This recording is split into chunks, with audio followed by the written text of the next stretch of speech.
Regarder des séries ou des films en langue étrangère est une pratique qui rebute ou fait peur à de nombreuses personnes. Pourtant, c'est un des moyens les plus fun et les plus efficaces d'immerger son cerveau au quotidien dans la langue que l'on souhaite apprendre, de booster sa compréhension orale et d'étendre son vocabulaire. Pour les plus courageux, ceux qui se lancent, la tentation est forte de se reposer sur les sous-titres pour faciliter l'exercice. Les sous-titres sont d'une aide précieuse, mais pas toujours, et pas tout le temps. Parfois, utiliser les sous-titres peut même être particulièrement contre-productif. Alors, sous-titres, hors note sous-titres, je vous livre ma réponse après près de 20 ans d'apprentissage des langues et d'erreurs avec les séries. À tout de suite.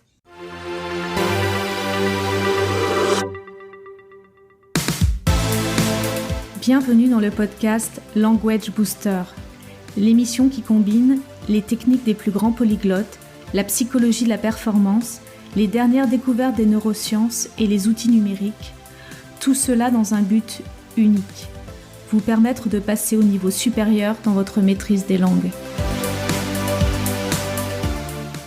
Regarder des séries ou des films en langue étrangère est une pratique qui rebute ou fait peur à de nombreuses personnes. Pourtant, c'est un des moyens les plus fun et les plus efficaces d'immerger son cerveau au quotidien dans la langue que l'on souhaite apprendre, de booster sa compréhension orale et d'étendre son vocabulaire.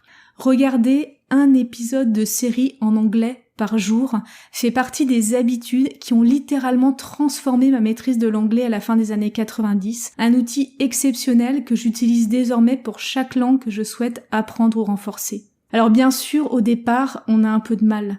Certains personnages parlent vite, très vite, mâchent leurs mots ou parlent avec un accent régional à couper au couteau. C'est parfaitement normal, car c'est comme ça que les natifs s'expriment, et c'est ce niveau de compréhension orale qu'il faut aller chercher, parce que c'est comme ça que parleront les personnes avec lesquelles vous serez amenés à communiquer dans la vraie vie. Votre objectif, ce n'est pas d'accumuler une connaissance livresque de l'anglais, du coréen ou de l'espagnol, mais de développer de réelles compétences de terrain et d'être capable de communiquer et d'interagir au quotidien dans la langue que vous souhaitez apprendre. Pour les plus courageux, ceux qui se lancent dans le visionnage de films ou de séries en langue étrangère, la tentation est forte de se reposer sur les sous-titres pour faciliter l'exercice. Les sous-titres sont effectivement d'une aide très précieuse, mais pas toujours et pas tout le temps. Parfois, utiliser les sous-titres peut même être particulièrement contre-productif. Alors, sous-titres hors note sous-titres. Sous-titres. Règle numéro 1. Si c'est possible, passez-vous-en tout de suite. Si vous avez déjà un niveau intermédiaire à avancer dans la langue que vous souhaitez travailler, alors le meilleur conseil que je puisse vous donner est de vous passer immédiatement des sous-titres dès le départ. Les sous-titres, c'est un peu comme les petites roulettes d'un vélo. Ça aide au démarrage, on a tendance à les mettre pour se rassurer, mais le but est de les enlever le plus tôt possible pour développer son autonomie et booster son apprentissage. Il n'y a rien à faire. L'écrit attire l'œil sur l'écran. C'est de l'ordre du réflexe inconscient, automatique. C'est un réflexe de chasseur. Et on se retrouve très rapidement à lire l'histoire plutôt qu'à l'écouter, ce qui n'est absolument pas l'objectif, car l'objectif, c'est de développer vos compétences de compréhension orale, pas vos compétences de lecture. À garder les sous-titres, vous vous enfermez une fois de plus dans l'écrit, écueil de la méthode classique d'apprentissage des langues. Vous aurez beau regarder un épisode de série par jour, si vous conservez les sous-titres, votre compréhension orale ne décollera pas vraiment et vous finirez frustré. Peut-être même finirez-vous par croire, comme beaucoup de personnes, que vous n'êtes pas doué pour les langues et que vous n'y arriverez jamais, ce qui est à peu près le pire qui puisse vous arriver. À partir du moment où l'on croit qu'on n'est pas capable de faire quelque chose, on n'y arrive pas. On s'enferme dans une prophétie autoréalisatrice. Donc dès que possible, supprimez les sous-titres. Même si cela vous demande de revenir en arrière sur un passage pour comprendre ce qui est dit, voire d'en ralentir la lecture. Vous verrez qu'après plusieurs écoutes, vous finirez par saisir la phrase qui vous posait problème et vous aurez alors progressé. Au fur et à mesure de votre progression dans la série, vous constaterez d'ailleurs que vous revenez de moins en moins en arrière, que vous comprenez de plus en plus de choses. C'est que vous êtes en train de décoller et c'est extrêmement motivant. Si vous ne saisissez vraiment pas ce que dit un personnage parce qu'il a un accent particulièrement fort et que vous n'êtes pas encore en mesure de le comprendre ou qu'il emploie un mot ou un acronyme que vous ne connaissez pas, remettez ponctuellement les sous-titres dans la langue du film pour savoir ce qu'il a dit puis réécouter le passage. Votre cerveau va immédiatement recaler son modèle et vous finirez par saisir ce que vous aviez raté. Vous verrez, c'est magique. Bien sûr, supprimez de nouveau les sous-titres immédiatement après.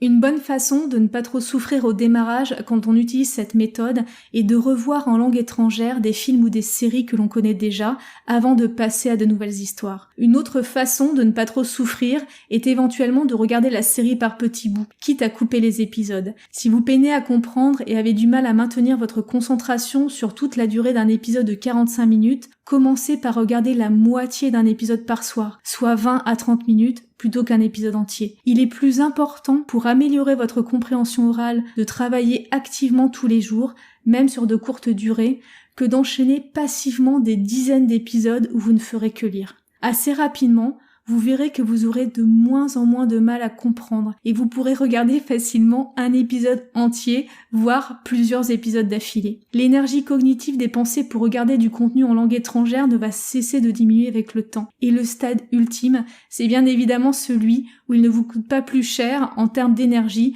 de regarder une série en français ou dans votre seconde langue. Alors imaginons un instant que vous avez revu en langue étrangère des films ou des séries que vous avez déjà vus en français, que vous abordez maintenant de nouvelles histoires inédites que vous n'avez jamais vues et que vous sentiez la panique vous envahir. Pas de problème.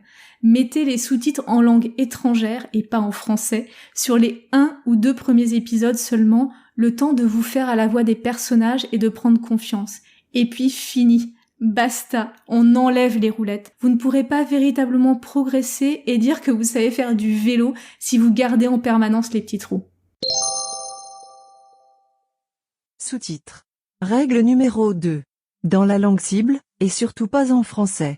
Sauf cas numéro 3. Si vous êtes relativement débutant dans la langue que vous souhaitez apprendre ou avez un niveau insuffisant pour vous passer d'emblée des sous-titres, et bien sûr que vous êtes capable de lire la langue en question, ce qui est le cas pour la plupart des langues qui utilisent l'alphabet latin comme l'anglais, l'espagnol, l'italien, l'allemand, alors le meilleur conseil que je puisse vous donner est de mettre les sous-titres dans la langue du film et de surtout éviter les sous-titres en français.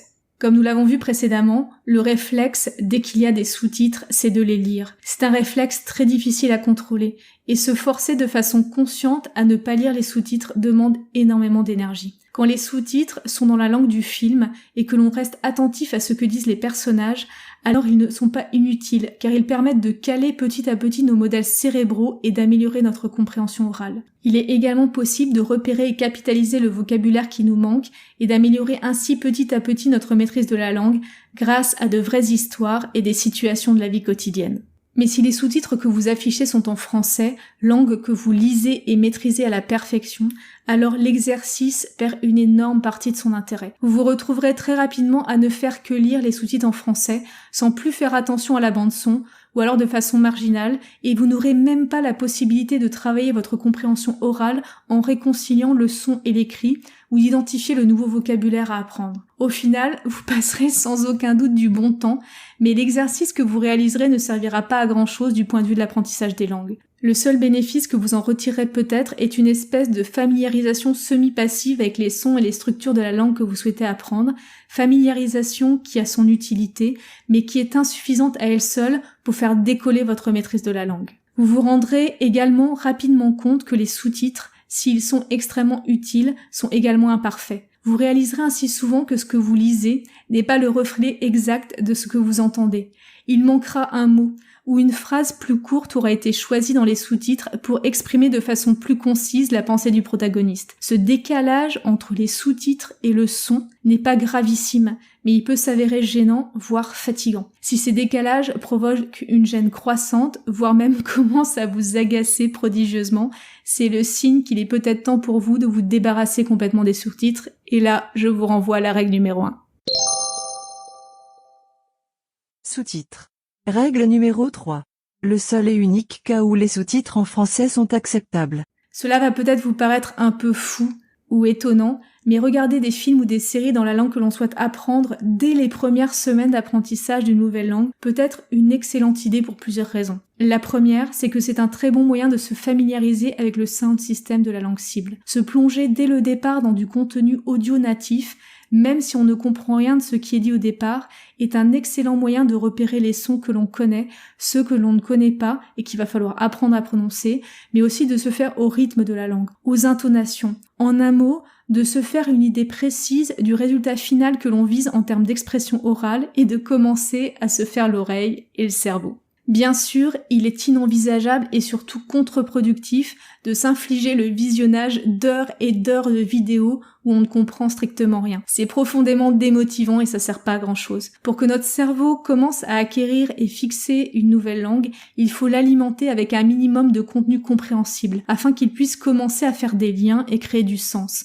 Le contexte donné par l'histoire, la gestuelle des personnages, mais aussi les sous-titres en français vont donner à votre cerveau de premiers éléments pour comprendre ce qui se passe. Assez rapidement, vous verrez que vous serez capable de repérer certaines expressions ou constructions courantes et de les restituer naturellement, en contexte, même sans avoir véritablement commencé à étudier la langue ou suivi de cours formels. Cette identification préliminaire des schémas et récurrences de la langue est très intéressante. Elle procède du même mécanisme que nous avons connu enfant quand nous avons commencé à acquérir et intégrer notre langue maternelle. Et c'est la deuxième raison pour laquelle il est une bonne idée de regarder quelques films et séries dans la langue cible dès le début de son apprentissage. La troisième raison pour laquelle il est intéressant de regarder des films et des séries dès le départ est le facteur motivation. Regarder des films et des séries est une activité fun et motivante. Plonger tête baissée dans ce contenu, même avec les sous-titres en français dans un premier temps, vous donne un aperçu des trésors de contenu passionnant auxquels vous pourrez accéder quand vous maîtriserez la langue. Et tous les moments où vous reconnaîtrez et comprendrez un nouveau mot,